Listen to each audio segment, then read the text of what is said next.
গাধাকে সৃষ্টি করার পর তাকে বলা হলো সকাল থেকে সন্ধ্যা পর্যন্ত তাকে ক্লান্তিহীন পরিশ্রম করতে হবে,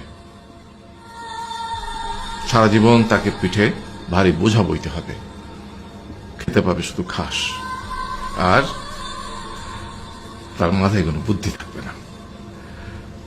তার আয়ু হবে 50 বছর।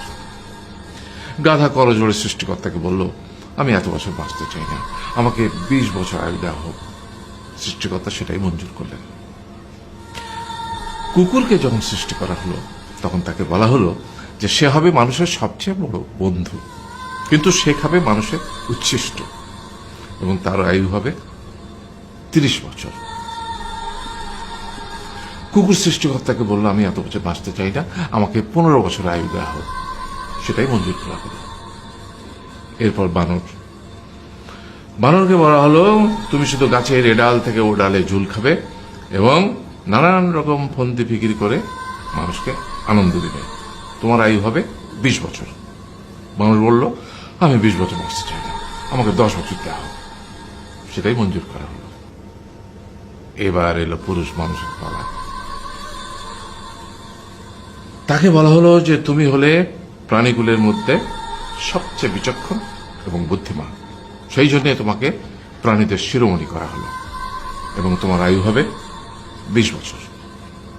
তখন পুরুষ মানুষ বলল, করজোড়ে বলল সৃষ্টিকর্তাকে যে 20 বছর আয়ু অত্যন্ত কম, হে প্রভু, আমাকে ওই গাধার সে যে 30 বছর আয়ু চায়নি সেটা আমাকে দেয়া হোক, ওই যে কুকুর 15 বছর ফিরিয়ে দিয়েছিল সেটাও আমাকে দেয়া হোক, আর যে বানর 10 বছর নেয়নি সেটা আমাকে দেয়া হোক।